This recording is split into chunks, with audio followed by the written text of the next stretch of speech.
Hello, everybody. My name is Elisa Morales, and what I have for you guys today is a little presentation called Are They Gal Pals? Or, drumroll please, Are They Just Queer?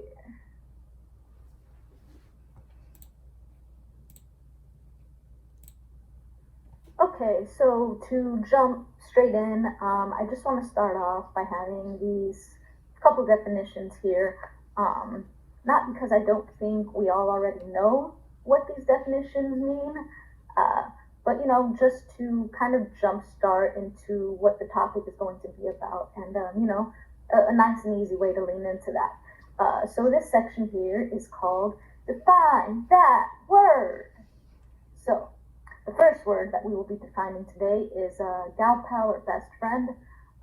What I have written here is a person's close female friend.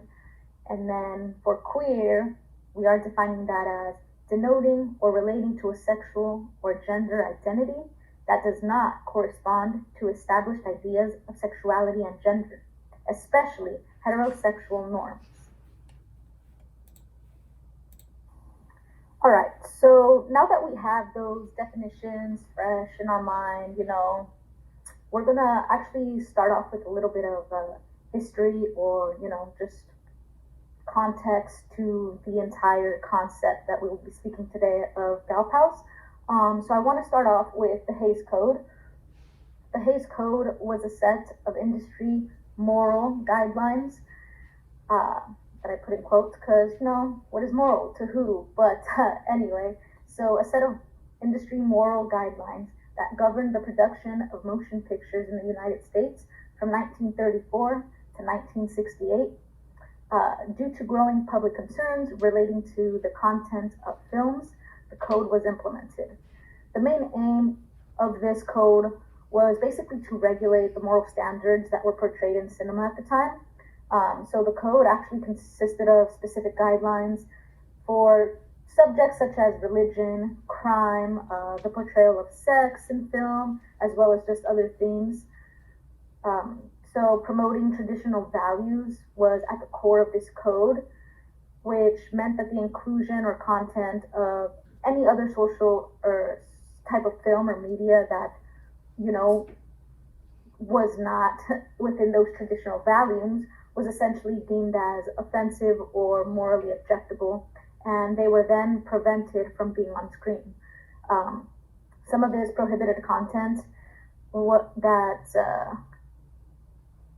you weren't allowed to have in your film basically was content such as explicit nudity, suggestive dancing, profanity at times, and of course, the worst of the worst, depictions of homos. So filmmakers would basically need to submit their scripts to get approval from the Production Code Administration. And essentially those that did not comply with said guidelines of the Hays Code by disrupting that moral code, they wouldn't see the light of day altogether, or they would need to be censored in some ways. So despite the restrictions, filmmakers as well as writers alike were able to use the resources that they had, as well as, of course, that creativity to be able to bypass the outright prohibition of queer characters.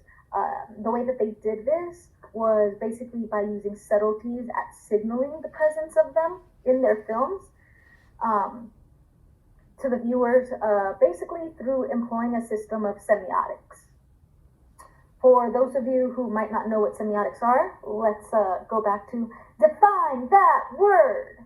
Semiotics is basically the study of signs and symbols and their use or interpretation. So the way that they were able to work around these restrictions was basically by portraying queer characters typically as sinister, isolated, and destined for tragic fate. However, around the 1960s, 50s, and 60s, the code actually began to weaken, and so the LGBTQ characters started to be depicted with a bit more openness than they had been in the past. However, their narrative still remained surrounding that of sadness and death, usually. And then in 1968, the code was abandoned, but of course, its influence continued and continues to prevail in the world of cinema altogether. This is possible because of tropes that take place in films, tropes of which have been and can be deleterious. The trope I myself will be discussing today with you guys is that of the gal pals as we dissect the film Fried Green Tomatoes from 1991. Okay, so before we jump into the very juicy scenes, okay, they're not that juicy to be honest, but depending on which lens you're viewing it from, it has the potential to be pretty exciting stuff. But before we jump into those clips from the movie that made it, pretty obvious to me at least that maybe these girls were a little bit more than gal pals. I do want to go a little bit into the history of gal pals and that term in general. Um, so, in history and in contemporary times, women have been overlooked in numerous ways. We all know that. This comes in the forms of what jobs we're able to do and are suited for, the amount that we're paid, as well as our sexualities. This is because since the beginning of time, men have defined the image of woman. Men have projected their own image of woman onto the media that then gave shape to the way that women were portrayed, still are portrayed, and unfortunately, how many of us portray ourselves too. This causes the connections between the woman to be left unacknowledged as well. The discussion of gal pals comes into play when women decide to identify themselves as gay. Instead of just being able to express that, we are often, of course, put into boxes that allow comfortability for men and their traditional values.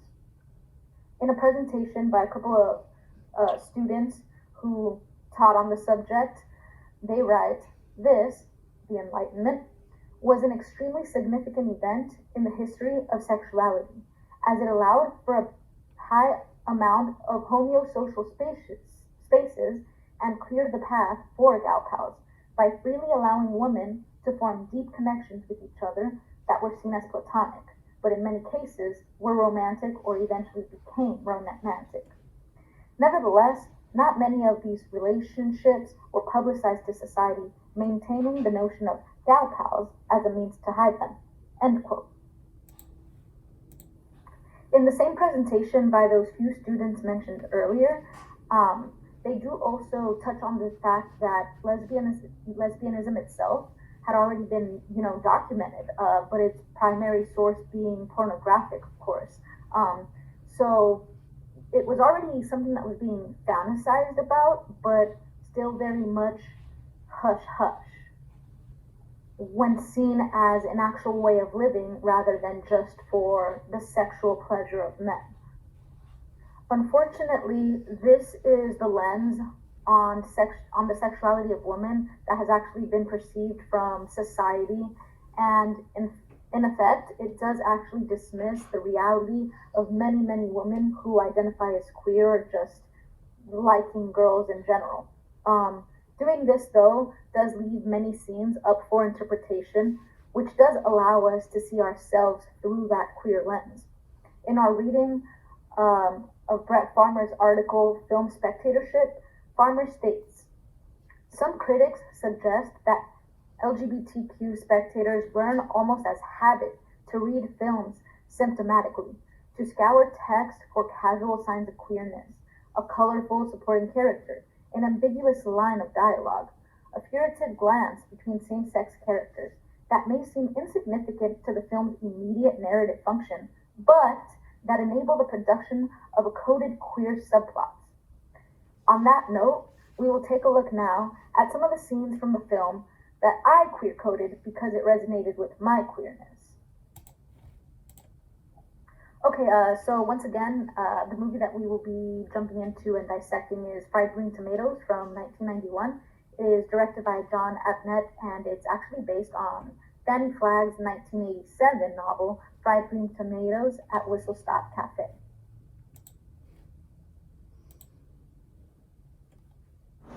For every woman who has felt unseen and unvalued, we got to show these folks that we belong. This is the ultimate empowerment story. Oh, Miss Celie, home now. The Color Purple, rated PG-13, Christmas Day. It's going to be a long, cold winter here in Jordan and across the world. Right now, Don't be mad at me, Ruth. Rosie, I'm not mad at you. No fooling.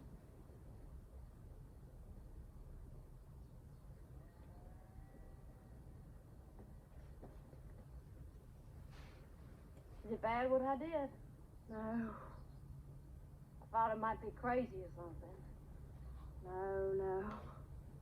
No, I've heard there were people who could charm bees. I've just never seen it done before today. You're just a bee charmer, Agent Redgood. That's what you are, a bee charmer. Here, want to taste it?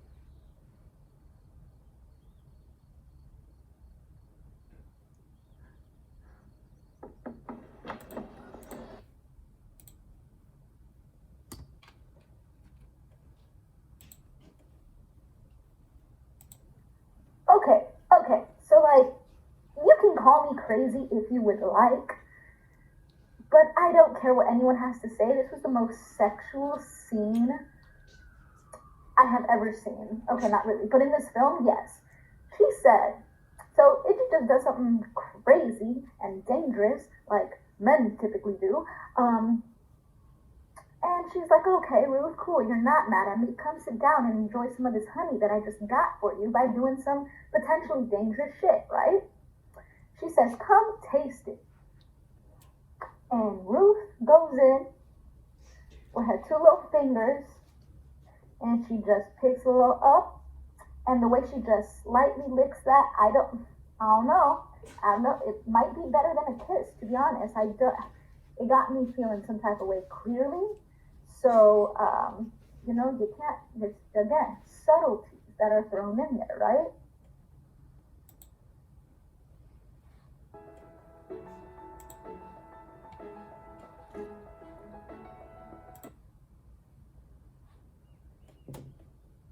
You're just a bee charmer, Agent Redgood.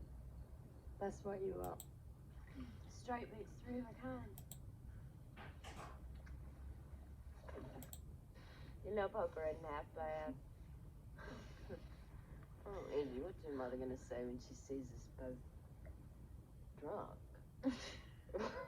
You gotta stop worrying about what people think. I mean, you've always done the right thing. You took care of your daddy, the preacher, when he took sick. You take care of all the kids over at the church school. You're gonna take care of your mama. I know, I'm gonna marry the man I'm supposed to. You getting married? As soon as the summer's over.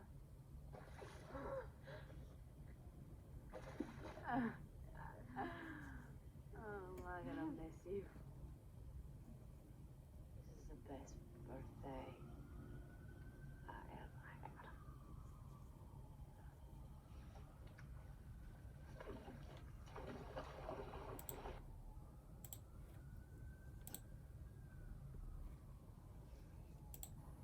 So as Iggy is saying, that essentially Ruth is perfect and always does what she needs.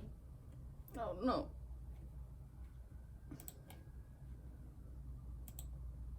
Oh no.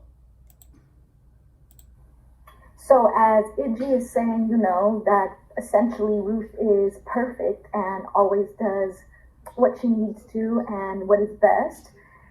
Ruth follows it with, yeah, and I'm gonna marry the man that I'm supposed to.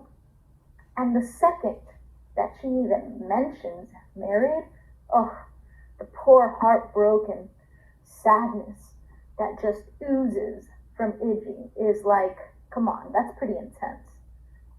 Like she's trying to keep it together, laughing still, but when she's holding that bottle, she's looking at it like, I'm about to down all of this right now. I cannot stand this. My heart cannot stand this, And then the freaking kiss that follows after, no, it might have not been on the lips. That would be crazy, but come on, man. It's just sad, but oh, so real at the same time.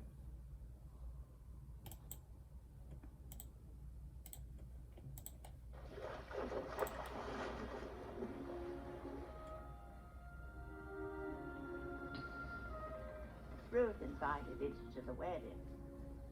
But Itchy never did write back. No, but she did drive all night to Valdosta, Georgia to watch from afar. And then she swore she'd never see Ruth again.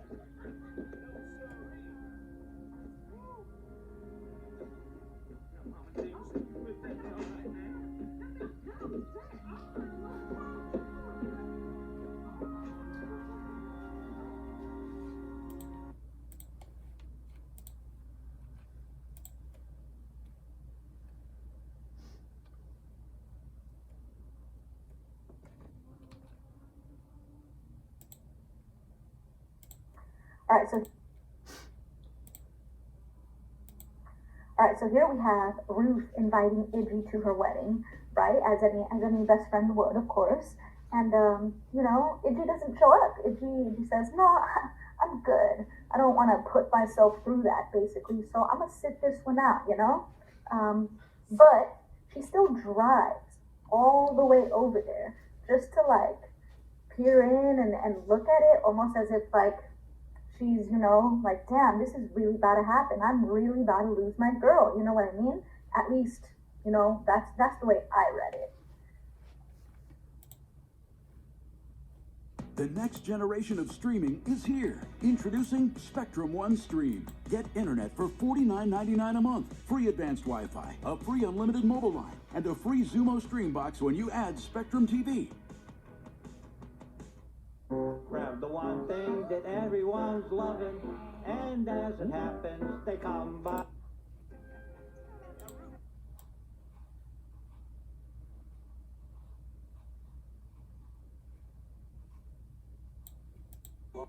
Monk, your books are good, but they're not popular. Monk is a writer, but for those few people out there who...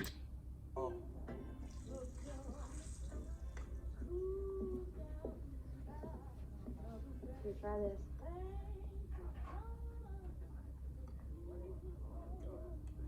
So what do you think? Girl? The truth.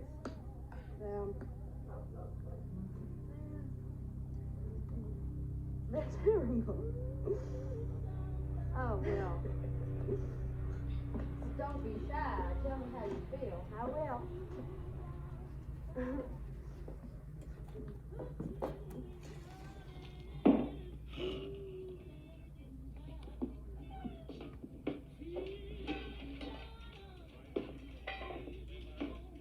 What you gonna do that for? I just thought you needed a little cooling off. You all right?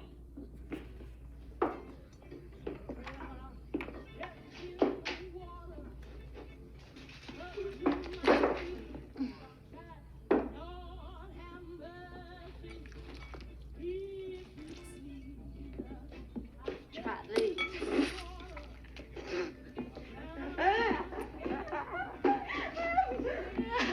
We need to make a little paste.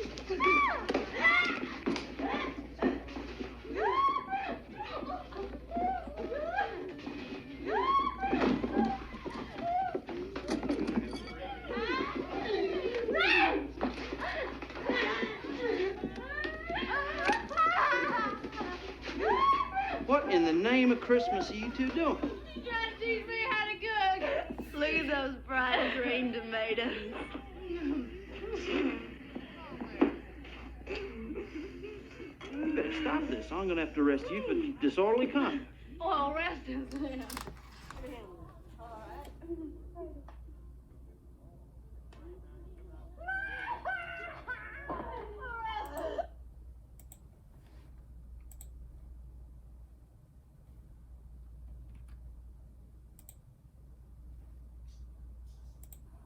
So, I don't really think much needs to be said about the food fight. Come on, it's a food fight. Like, I don't know if you and your best friends just go around doing this shit, but, you know, you might. But the funniest thing is, when Grady, the police officer, he comes in, he's also a friend, I guess, of Idgie's, but also perhaps love interest, LOL. Not really, but he has, you know, tried to ask Idgie out a lot. And so when he notices that they're being a little too gal pally, he says he's gonna have to arrest them for disorderly conduct. What do we think he means by that? For being gay. For being gay, that's what he wants to arrest him for. 114.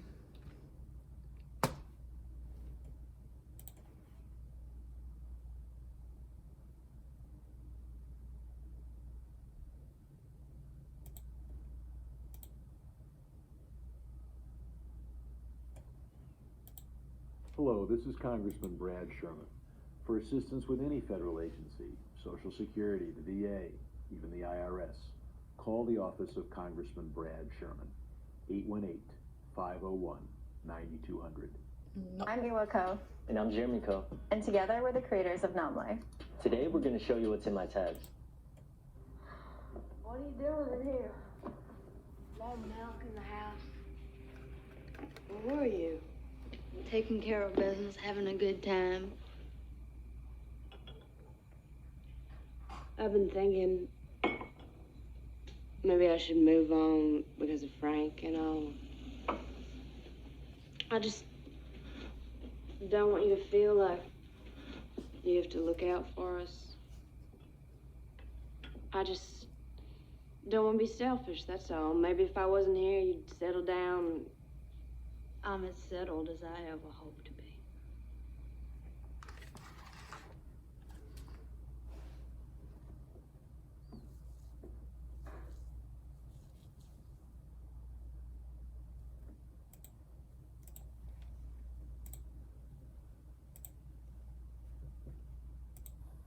When Ruth says, I just don't want you to feel like you have to look out for us. Did you see Iggy's face? She looked at her like, are you serious? Like I have to? Girl, I want to. Then Ruth want to continue with, maybe if I wasn't here, you'd be settled down. What does Iggy hit her with? What does she hit her with? She hit her with, I'm as settled as I'd ever like to be. Come on, if that doesn't stay here because I'm in love with you and I want to help you raise this child because I love you, then like I don't know what does. I don't know what love is, I guess. Okay, so what does this all mean, right? Again, like I mentioned earlier, like Farmer states, the dialogue as well as the glances that are given between the two characters, especially in that honey scene, am I right? The way Iggy's looking at her and laughs a little bit when she dips her fingers in there and takes it. Anyway, so those things together as well as individually,